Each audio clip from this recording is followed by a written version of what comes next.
Hello, YouTube. Hello. This is a live Q&A with Baina from Baina.com. And I'm just going to wait for the YouTube channel to fill up. Didn't give any notice, just thought I'd come on live to see who's out there. And I'm here to answer any design questions that you guys may have. So please feel free to say hello in the chat and let me know that you're out there. I wanted to come live because I have been incredibly busy with my new It Girl Society, and I know that I owe you guys a video. So I wanted to just come on here live, chat with you guys, casual Friday evening after a long week. Hope you guys are doing well. How are you doing? Just going to say hello to everybody out there. Hey, Janet, one of my longtime subscribers. She always has very thoughtful and generous comments on my videos. Hey, Cheryl. Hey, beautifully blessed. She says, looking very fabulous, sis. Thank you so much. Hey, Dylan. Hey, Roxana. Hey, Jet. Hey, Fatima. Yes, girl. Yes. So honestly, I love doing lives, and I always just do them honestly on a whim. So zero preparation. But I just wanted to take this chance to kind of connect with you, chat with you, to see if you guys have any questions about interior design or leveling up or keto or all of the things that I have been working on. Working on. I'm in work mode. All the things that I've been doing that you've been watching on my YouTube channel. Hey, Gisela. Hi, I'm new to the fam. Thanks. Loving it already. Oh, thank you so much. Really appreciate that. Hey, Phyllis. I'm new at the live chat, but hello from Canada. Yay. And Fatima says, wow, amazing. You're doing your thing. Don't stop. Oh, my gosh. Yes, I have been in my own, I've just been continuing the leveling up process, which means that I'm setting scary goals for myself and doing things that I need to do to get to the next level of my life. And you know what? It's very empowering and exciting, but it ain't easy.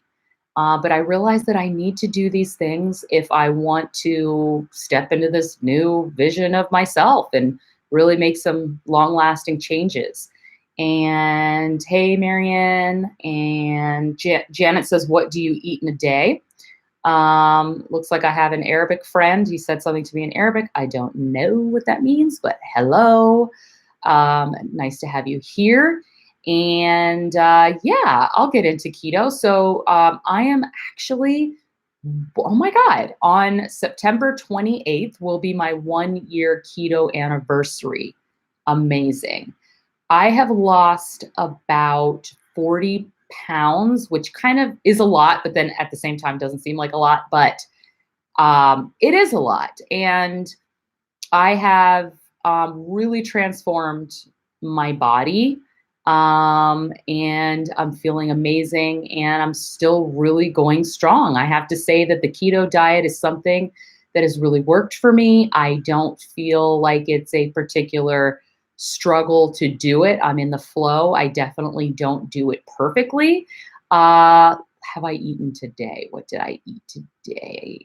What I honestly, oh yes, I did. I did eat. Okay, so let's talk about a couple of things I eat. So first of all, one of the key pillars of the keto diet is intermittent fasting. So that means that you pretty much don't snack at all and you eat 1 or 2 meals a day. So I usually have my first meal around 2 o'clock. That's key. I'll always have my coffee in the morning, and I do use half and half, which technically kind of breaks the fast. If you were just to do black coffee, it wouldn't break the fast, but I've still been able to lose a significant amount of weight, stay in ketosis, having my cream in the morning. And coffee is just something that I just refuse to honestly give up in my life. Some of my absolute favorite meals for keto are salmon steak. I actually prefer the salmon steak as opposed to just a regular cut of salmon. I feel like it tastes just so much richer and just better. I think sometimes just regular salmon can taste a little too fishy. So I always take a salmon steak, and that's the one that is kind of shaped like a wishbone and has the bones in the middle. And I'll just fry that up with tons of butter, and I always eat it with steamed spinach on the side. I would say that's probably my absolute favorite meal. Another meal that I like to make are chicken cups, which is kind of like an Asian meal where I'll take ground turkey. And on the keto diet, you actually want to focus more on very fatty meats. So salmon is actually way better on keto than ground turkey. But for this meal, I'll take ground turkey and I will cut up carrots, which is like not that keto. You see, I don't do it perfectly, and mushrooms, and I'll fry that all up with soy sauce. And then I'll add some sesame oil to that as well.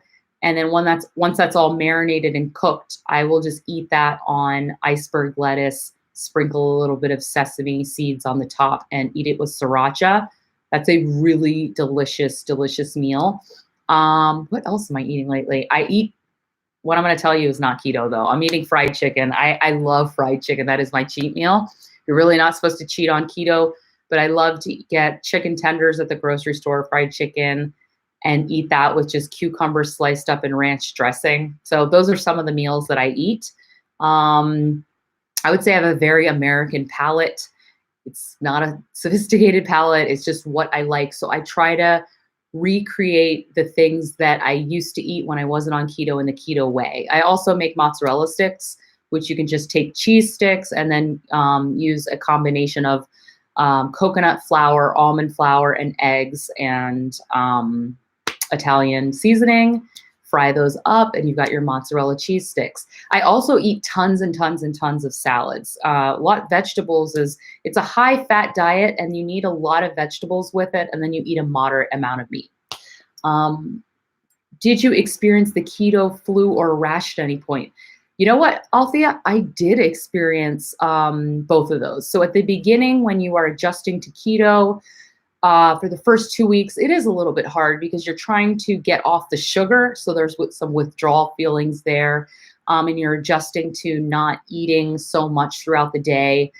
So I think I experienced that probably for the first 2 or 3 weeks. And then there was a period where I actually did get the keto rash, where I was like literally itchy on my skin.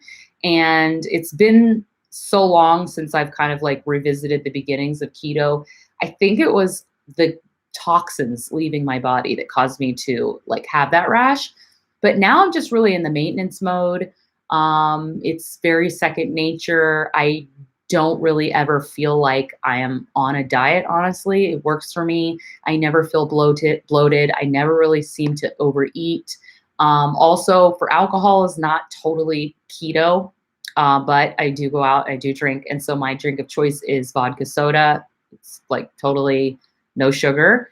So those are some of the things that I eat. Also, keto ice cream. There's a health food store that's in my area, and they carry really nice selection of like little treats and desserts. So I eat like keto cookies and keto ice cream. So I get everything really that I need. The only thing I kind of miss is bread, but I follow Keto Connect on Instagram, and their website has a recipe for literally everything.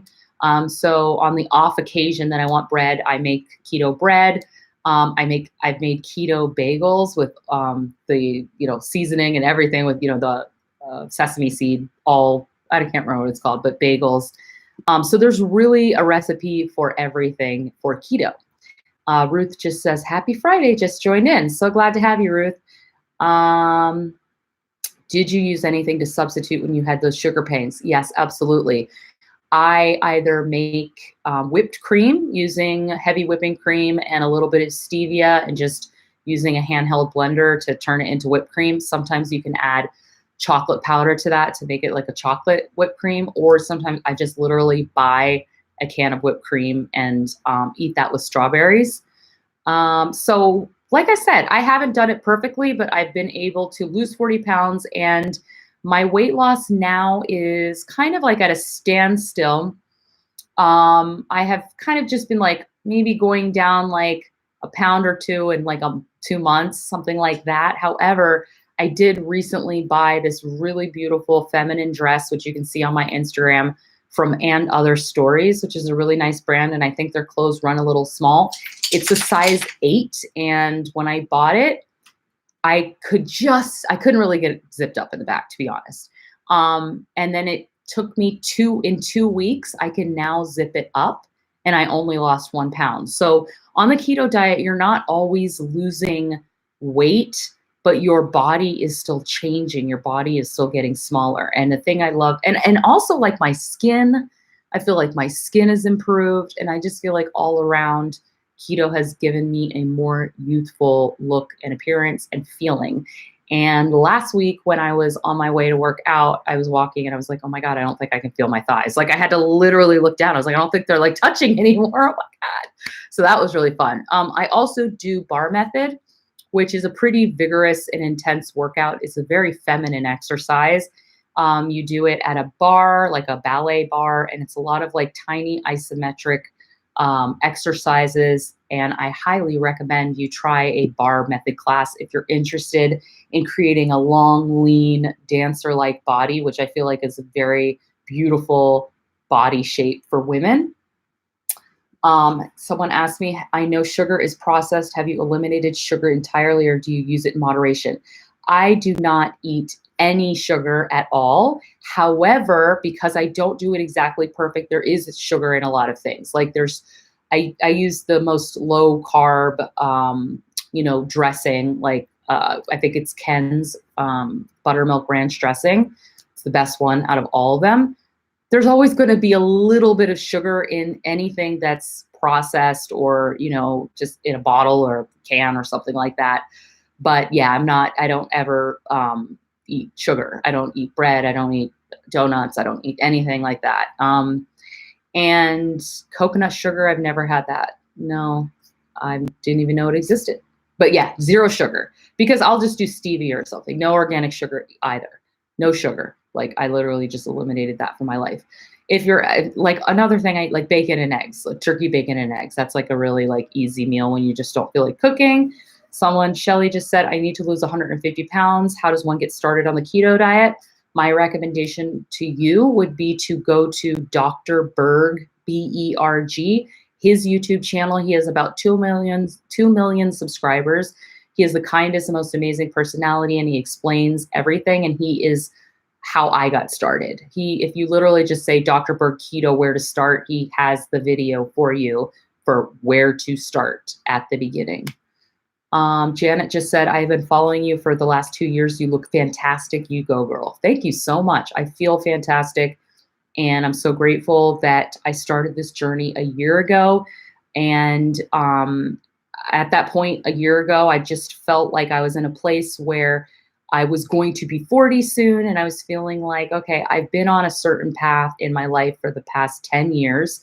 And most of it was just being an entrepreneur, interior design, always wanting to have my own business, having my own business, working jobs in between here and there, living in LA. Like I was doing everything that I've been wanting to do, and I've been doing it for 10 years. And started to feel like it wasn't what I wanted anymore. And I kind of felt that sadness or that frustration or confusion of like, okay, I am proud of what I've done. I do like what I've done, but like I'm ready for something new, but I literally don't know what that looks like. And when you feel like that, that can be exciting and actually depressing at the same time.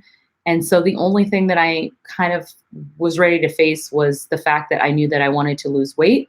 And so I just took the step to try the keto diet for like 2 weeks. And after about 2.5 weeks, my friend joined me, which helped me stay on the path, not eat McDonald's. She's actually calling me right now. And with her support and just me seeing the changes in my body, I was able to continue to do it. And for me, it's a lifestyle now. I'll have to message her. Can you tell me, is the keto diet a lifestyle or a diet until you reach your goal? The keto is a lifestyle. I do not think I will ever eat. I mean, if you just stop keto and then just eat regular bread and everything, you're just going to gain the weight back. I feel like it's a lifestyle. I don't think that sugar is healthy for you. I think that, my friend and I actually said, like, when I reach my goal weight, I'm going to have that slice of pizza. And I will admit that I did have a slice of pizza in August. I was out with my friend. I was in Delaware at the beach and we were out late at night. And I was like, if I don't have something, I'm going to be sick. And pizza was the only available thing. I had one slice of pizza and I got right back on it and it didn't hold me back. But that's just definitely not a habit that I want to get into. So Maribel just said bar is great, but for anyone who has knee issues like me, Pilates is a great alternative. It has changed my body so much. Yeah, that's very true, Maribel. My friend took a bar class with me, and for her, she's just not flexible. She just couldn't keep up. She really didn't like it, but she needs to exercise. And I told her, why don't you do Pilates? That Pilates is a great alternative for that. I would highly recommend it as well. In other words, is it safe to continue forever? Cheryl says. Well, I'm not a doctor. I would go to Dr. Berg's YouTube channel and search that because he does actually address that. Some people say it's not healthy, which I don't. I mean, you're always going to hear that whenever you do a diet, someone's always going to say it's not healthy. But then, like, nobody said anything when I was going to McDonald's. Like, I'm eating healthier than I was before. As long as you eat a lot of vegetables and you try to do a balanced diet, then it is healthy, in my opinion. But like I said, I'm not a doctor. But I mean, I can't see how eating salmon and spinach and salads is really going to be unhealthy. Yoga is healthy. Yes, actually, you know what? Yoga is very healthy. A lot of people love yoga. I never liked yoga personally. I always felt like my arms were going to break. Like if they slide out, probably, I feel like you almost kind of have to be fit for yoga, but definitely doesn't matter what kind of exercise you do. You should just find something that you really love and just do it because it's all good for you. So I happen to find keto and I happen to find the bar method. Both of those two things are something that I really enjoy and they fit naturally into my lifestyle, my schedule, and just works for me. Thus spoke Talia says, carb cycling has been helpful for me on keto. I can maintain my weight loss, stave off the plateaus, and occasionally indulge. Cool. My friend told me about a similar, the Dugan method or something like that, where you would stay on your diet for 4 days and then eat whatever you want and then go back. It kind of shocks your system. I don't know much about that, but you need to figure out whatever works for you. If you find the magic thing for you, I totally support that. On the keto diet, are you allowed to cheat or have alternative meals? According to Dr. Berg, there's no such thing as cheating on keto because keto is all about being within ketosis. However, technically I cheat because I eat the fried chicken and the fried chicken tenders every I don't know, 10 days. I'll go have it. It's just, I don't know. I love it. Like, technically mixing a carb and a meat is not very good in the keto diet. And probably if I was doing it, if I wasn't drinking any alcohol and I wasn't doing any fried, I would probably speed up my weight loss. But I kind of just feel like I'm in a good place right now. I like where I am. Definitely still want to lose like 20 more pounds, but I'm also happy. And I kind of like, I don't know, you just like got to make it work for you. Hey, Kay. Okay. Ruth says that you look amazing, feel amazing. Keto seems like a healthy lifestyle. I would say so too. Alternate as in a substitute cheat meal. Well, my fried chicken is a substitute cheat meal for sure. But when I go to Paris, when I next go to Paris, I will be having a roast beef sandwich. I've already decided that, and a chocolate croissant. So that's going to happen. Like, we're going to have, someone said, did you go cold turkey or is the diet a gradual change? I went cold turkey. So my diet started on September 28th, 2018. So in one day, it will be my 1 year anniversary. I didn't even realize that when I came on here to do a live. Yes to the chocolate croissant. Yes. Do you do intermittent fasting while on keto? Yes, I do. And you know what? The intermittent fasting is actually a natural result from doing the keto, because what happens when you go on keto is that you lose your appetite. How you burn the fat is because you eat your meal and then your body burns that food, and then every hour you continue to fast, your body is using your own fat for fuel. And so when you actually cut out the sugar and the carbs and you're just eating your fat, high fat, protein, vegetables, you don't get hungry because your body is using your own fat as a source of energy. So it just becomes a natural, easy, like it's not that hard to do the fasting, if you know what I mean. And Dr. Berg says that whenever you get hungry, you should eat. If you feel hungry, then it's time to eat because that means your body needs more fuel. So that's my kind of experience with it. Congrats on the year. You're the bomb. Thanks, Rebecca. Um, yeah, so I'm here to just chat with you. I kind of want to text my friend because I kind of want to go do something. I've been working so hard this week and I really need to go have some fun tonight. And because I've been working on my new membership, I'm on a live. What are you up to tonight? Let me just write this because I kind of want to hang out. You know what I mean? I want to do something. Greetings from London. Hi, Dee. I just wondered, have you ever visited the UK?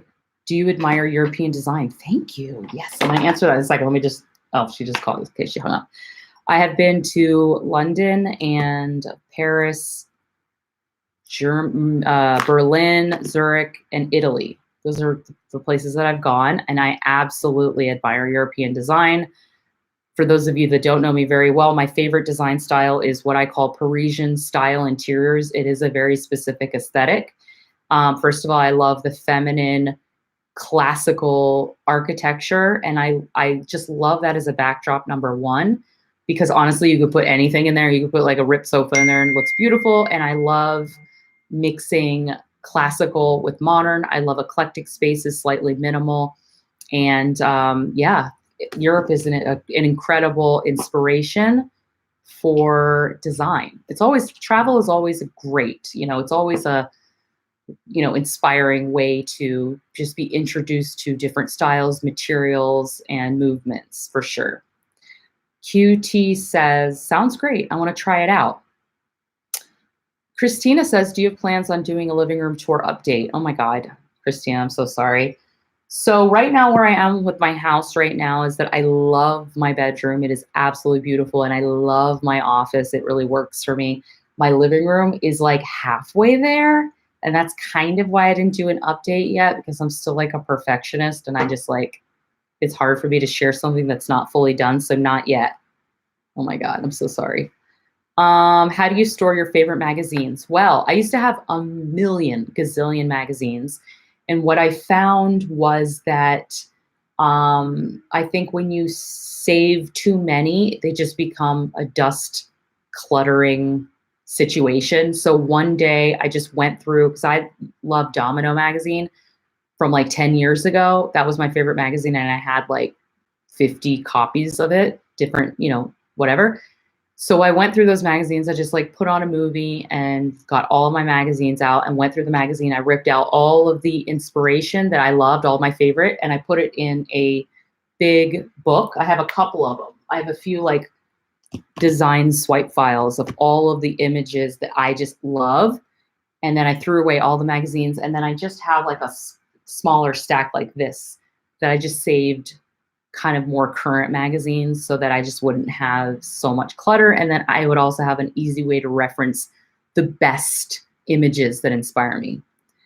Christina says, does that painting behind you have a story? So this painting I got maybe 8 years ago, and I found it in this, I'm going to call it it is a thrift store, but they're kind of like, it's kind of like a really good one where they like, people donate their stuff and they go to estate sales and get it. It's kind of an expensive thrift store. I didn't pay that much for this one.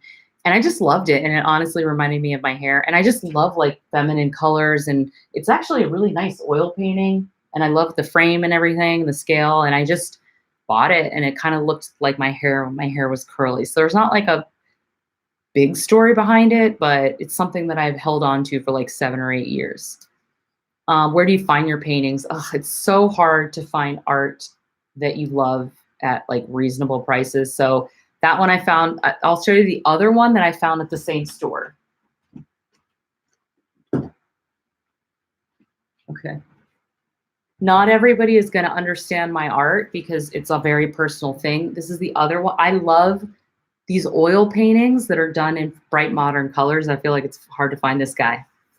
This is one of my favorite ones. I feel like he looks like Louis C.K. actually. And he looked like my old boyfriend, which is weird. And he always used to wear a green shirt. He slightly does, kind of. He looks like kind of depressed though. There's something about this that I just love. And I know a lot of people don't get it. They don't want faces, but I find my art at thrift stores very, very rarely.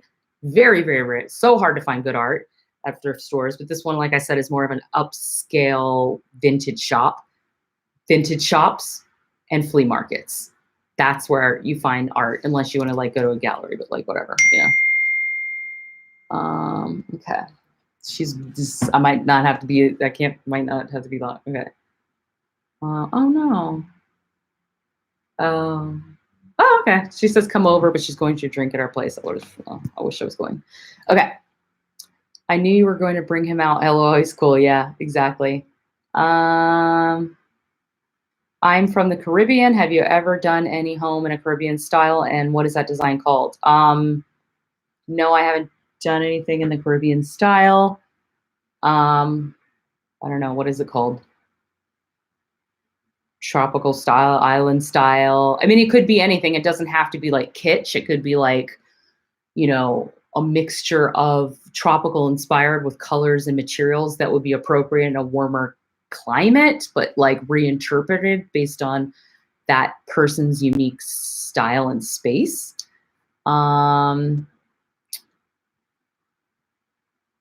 Okay, so DY says, how technical are you when it comes to designing an interior? I'm doing an online course learning about contrasting texture and the color wheel. Yep. Would you say these things are reliable? Absolutely. One of my most common sense pieces of advice is every single room should have at least 5 textures. And that's what makes a room dynamic. So if you think about, let's say, a room where you just have everything is shiny, it looks cheap. If everything is like matte, it looks dead. Having mixtures of different textures makes the room come alive. So just imagine you have a living room, you have a chunky sisal rug that's like kind of a jute natural rug. That's a texture and the woven pattern. And then on the sofa, you have a cotton slip cover. That's another texture that is compatible but different. And then let's say you have a marble top coffee table, the marble against the rough jute, and then the matte cotton. And maybe you have, I'm kind of describing like a rustic kind of shabby chic look here. And then maybe you have a crystal chandelier. The more textures you introduce into a space create depth. When it's all the same tone, it's flat. Like, and she said the color wheel as well. So on a paint chip, if you have, you know, a paint chip has different levels of saturation, really solid, going all the way to the light. In your room, you want to have a mixture of solid, medium, and light, and anywhere in between.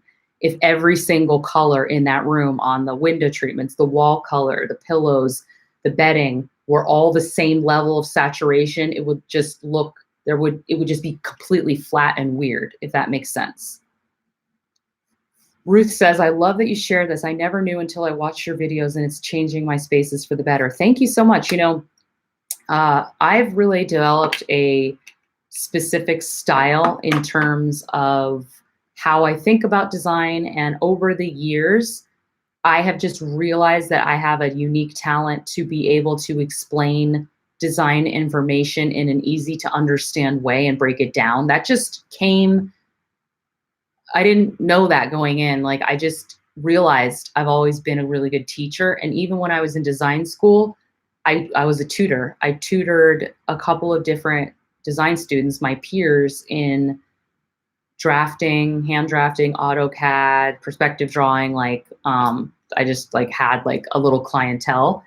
And yeah, I think probably my natural talent and joy is just really to teach. Kathy says, do you have any vintage pieces of furniture in your home? Absolutely. Yes, I do. So I decorate, well, first of all, I really started out in design going to flea markets. I have a huge flea market family. A lot of my grandmother owned an antique shop. Everyone on my mom's side of that family is really into design, and we were kind of humble Pennsylvania. So everything I learned was bargain shopping, thrift stores, vintage stores, and flea markets. So that's kind of how I started out, is finding really cool pieces that I could afford. And then I ended up working in the high-end industry. And so I was exposed to very fine furniture, beautiful fabrics, and that helped develop my style. That's why I'm always actually trying to teach design, so that I show you the high-end inspirational stuff, but kind of break down the elements so that you can recreate that. So I have vintage pieces in my home, and I have high-end showroom pieces, and then I have some cheap pieces like from IKEA or Target. Because if you have an eye and you have a knowledge of how to put it together, you can still overall get a space that looks impressive and nice, but you can do it at a budget that kind of works for you. You know what I'm saying? Hi, can you share your home office, please? Thanks in advance. Light and love. Well, I'm not going to flip my camera around right now because I'm not prepared and the lighting wouldn't do it any justice. But this is the vignette that I've created that I do all of my videos from, and I've do like client consultations with. And I set this home office up in this way because I needed to eliminate all of the time that I was spending before by having to move my camera and the lighting and fighting with the natural light. Right now it's 6 o'clock in California. So it's like just kind of getting dark, but I have a very sunny apartment, which is a blessing. Sometimes when you're trying to shoot a video, or the way that you need to use it for camera is not always conducive to sun at certain times. So I've managed to set this space up so that it works for my business. And that's kind of what I'm going to be working with my new venture, It Girl Society, which is helping female entrepreneurs level up their life through their environment, creating home offices and upgrading their looks so they look, like they're an authority, that they know what they're talking about. They feel confident to offer things to their clients, and there's like a sense of trust. And we're going to be exploring entrepreneurial things. So that's kind of like the latest thing I'm working on. Christina said, are you still selling some of your stuff? Not really now. I sold a few things. I'm kind of in a good place actually with my home right now. So I definitely have some like decluttering that I need to do like in my personal closet, but I feel like right now I feel like a little bit settled in my home. I was able to purchase my sofa, and I purchased like a rug for my bedroom, and I made some custom pillows. And so and I got like a new dining table, which I only shared on Instagram stories. If you guys are not following me on Instagram, I would love for you to. My handle is baina.com. And that is a place where I'm pretty accessible because you can see my kind of day-to-day life and my stories. And if you do DM me, I am very receptive to that. The only thing I think I'm not receptive to is sometimes people will message me and they'll say, hi, I'm doing this. What do you think? Can you give me advice? And it's kind of like, that's what I do as my business. Like, I don't know. It's all in the way that you approach it, but I don't know, like I have opportunities to work with me. So if someone really thinks that it's appropriate that I'm going to like spend time to like source furniture for not compensating me, that's not really what I do, because this is an actual art. If you really knew how to do it, you wouldn't ask. And like, that's why I charge for it. So that's the only thing I'll say. But other than that, if you want to join me on Instagram, I am very accessible. I like talking to my subscribers. Right now, I am in the beta testing of this new thing called It Girl Society. So I've hand selected a number of people from my subscribers to get into like a membership with me, and I'm going to be coaching them one-on-one and have some course content. It's really cool. And so after I do this and kind of test out my idea, I'll probably be opening my doors to those of you who, if you're interested in maybe getting to work with me on a deeper level and being a part of a group, that's something I'm going to be offering in the near future. Someone said a collab. Yeah, that would be great. I've sort of got my hands full with, yeah, I mean, that's a good idea, Christina. Yeah, she says do a collab with someone to redo our office for sure. BB says, do you switch out your furniture pieces? If so, how do you store your usable items? I do. I wouldn't say like I would switch out like a major piece of furniture and store it, like, because I don't know. I'll usually like sell things and just move on and then get something new. I wouldn't like switch major pieces of furniture and still hang on to it, because I just feel like I do have a garage, but like if I wanted, I don't know how comfortable I would be like putting a nice piece of furniture in there and just like forgetting about it. Amazon, amazing, Tennyson. Hello from Rotan Bay, Islands of Honduras. Love your channel. Wow, awesome. Thank you so much. That's so cool. I love hearing about where you guys are and like knowing I have people like all around the world that like watch my channel. It's amazing. Jay says, don't lose too much weight, Baina. And I was like, oh, well, I want to lose 20 more pounds, y'all. Face looks skinny. No, I feel good. But like, I'm happy. We'll see what happens. But I'm not like, really worried about it. Kathy, is it hard to hang your own curtains, or would you suggest to hire someone to do it? So even though I'm an interior designer, I do not like doing things like hanging curtains because I'm lazy-ish, or that's just not what I do. So I have someone who will come and do those kind of things for me. He hung my TV, hung my curtains, like I can't do it. It's all about what you're willing to do, how comfortable you feel. I feel like with hanging curtains, you need to be like comfortable using a tape measure, being very accurate, taking the time to do that. I am definitely more of like, I'm a person that like doesn't like to read instructions. I like to just go. And I know that that's like, if I can avoid doing that kind of labor, I do. I used to, when I was like younger, didn't have as much money, I would like paint my apartment. Like, no way. I am paying someone to do that. I am not doing that. That just sounds terrible to me. Oh yeah, if you ever do a collab, a fun one would be Mary Elizabeth. Have you seen her channel? Yeah, I love Hey Mary Elizabeth. She's great. And I've been a fan of hers for a long time. I think she does, her videos are very clever and cute. I mean, I would love to like do those kind of videos. But I kind of just developed a style of like the talking head. So yeah, she would be amazing. Uh-oh, what was your question, Almayu? My drink is like been sitting here. Say your question again. Oh yeah, hello, Baina. Can you share how we can freelance interior design? I have learned a lot from you and get compliments left and right. How can we make this hobby more than that? Well, I would, if you're going to try to freelance as an interior designer, I would create like a little portfolio. And in this day and age, I would just make Instagram your portfolio, and I would concentrate on, interesting vignettes and get yourself out there like that. Let Instagram be your calling card. And I would think about, what's the ideal type of client that you want to work with? Like, think about who is that person? Is she young? Is she older? Is she a family? Is she a single person? Is it a small space? Is it a big home?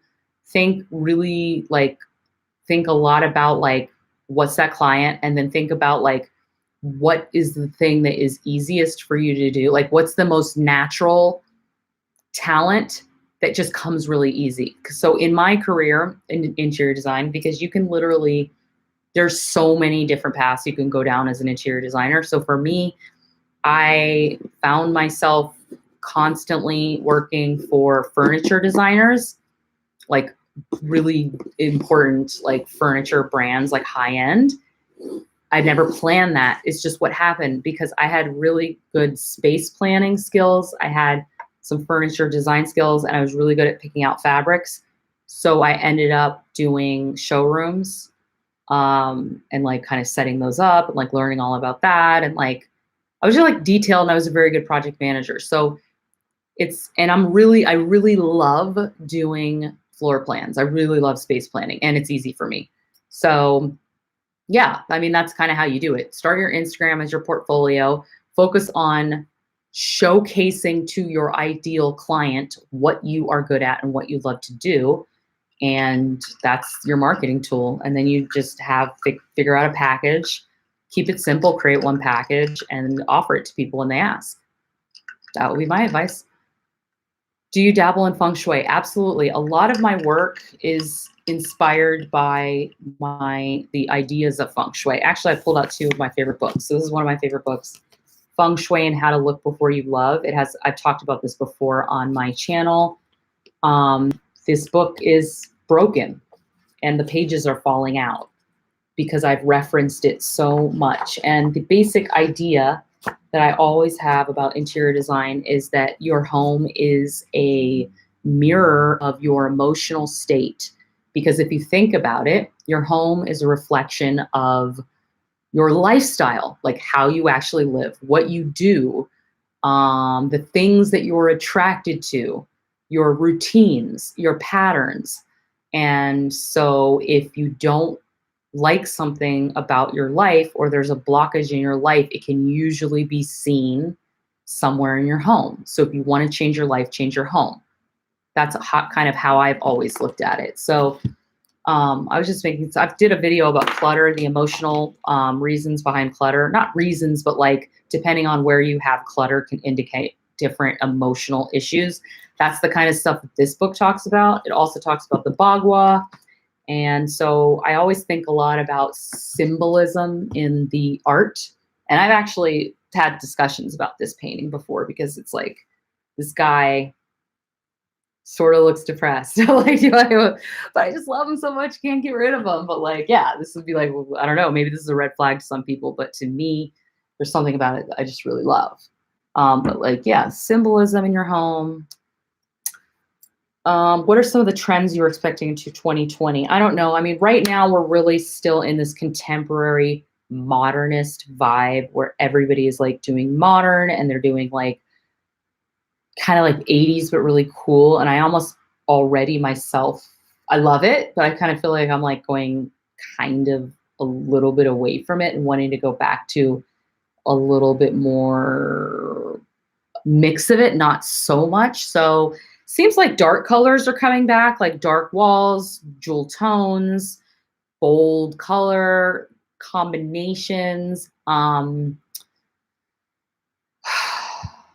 Lots of like materials being mixed together. So maybe minimalistic maximalism, where it's like still kind of, I'm going to use the word sparse, that's probably too harsh, but possibly like by doing a lot of different materials like terrazzo floor and marble materials and then striped wallpaper or something, you're actually creating a sense of maximalism with the finishes because you're having a lot of pattern change, but you're still keeping the space relatively minimal in terms of furniture. That's kind of an interesting thought. That's kind of what I'm thinking maybe. That's how I would describe my ideal style. Yes, perfect description. Awesome. Everybody's texting me. Why is my friend telling me I'm gonna head home around 7:38? That's like of kind of a weird time. Let me just text her now.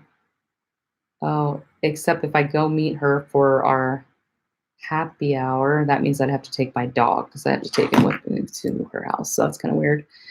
What else do you guys have? What are you guys up to on a Friday night? Is it Friday already? Oh, the last 2 days have been very odd. Honestly, kind of not my best days just because the sun hasn't been shining for the last 2 days in LA and it's like slightly depressing. And then they're like painting the exterior of my house and I just have to like looking out my window, seeing all of their like paint cans and water bottles and like trash and like ladders just like depressed me. It was like depressing. Whenever I buy home items online, I have to send half back. Do you think it's a good idea to purchase online and do you always shop in store? No, I purchase a lot of things online because I work with clients online and I have been very, very lucky. And the reason I'm able to shop online successfully is because you kind of have to buy the right things, which I know is not really helpful to you. You need to read the reviews. I read the reviews. If they're bad reviews, I don't do it. And then I really like, make sure I'm getting the right thing for the right space. And I look at the detailed photos very, very carefully. So that has to be just some of that is experience. I don't know what you're particularly buying online. Ruth just said, are the workers still loud? The first day was definitely the worst. These painters, like, because I have to do a lot of videos this week, they were whistling. They got the music on, scraping. And then finally there was some silence. And then someone in a distance started doing the lawnmower. Like all day, it's just like lawn mowing and weed whacking and paint chipping. It's like, I'm like over it, honestly. But It's mostly because there was no sun and I just like looking at their ugly crap everywhere. It was like depressing. Your thoughts on Wayfair for armchairs? They can be good, but some are cheap. If you're trying to get like a $200 armchair, it might not be that great. That might be why you're returning it. I've done Wayfair. I like Wayfair. It doesn't have to be expensive to be good, but you can't buy something that looks cheap and expect it to be like amazing. You know what I'm saying? So it depends on, I always recommend doing like, you can do like knockoffs. I'm going to do a video soon of like 10 cool pieces of furniture that all designers love or something like that. So you guys can like get some ideas of like 10 things that literally everybody who's like a designer loves and it's good and you're not going to lose if you get that. And if for some reason you like it, you would be able to return it. You know what I mean? Or sell it. I mean, like sell it, has resale value. So people are always texting me when I'm on a call or a live and it's out of control because I can't turn it off on my computer. Anyway, so my friend is saying to come. I think I might have to wrap this up. It's been 45 minutes. I feel like that's a good video to like connect with you guys. But I really appreciate all of my support. I don't know if I tell you guys that enough because without you, I mean, what? I would just, it wouldn't be out there. Nobody would care. I wouldn't have anything. So thank you. I've not done a pet-friendly furniture haul, probably because I will never limit myself for what I buy based on anything. I'm like, if I want a white sofa, I'm getting a white sofa. I got a dog, then I got a dog. So, all right, guys, I love you very much. I never say that because it's like kind of like, okay, can I say that? And I really appreciate everybody. I hope you have an amazing weekend. Stay stylish. Don't buy a marshmallow sofa. And yeah, follow your gut. If you love something a lot, we'll figure out how to make it work. Not always, but we'll figure it out. All right, y'all. So Gisela, didn't I have a meeting with you? I feel like I saw your name and you didn't show up. Am I wrong? I don't want to offend you if that's true, but I feel like I saw your name and yeah. Anyway, all right, guys. Anybody who wants to connect with me, if you're interested in what I'm doing, just go to Instagram, follow me, and you can send me a message, okay? Talk to you later. Bye, guys. Have a great night. Bye.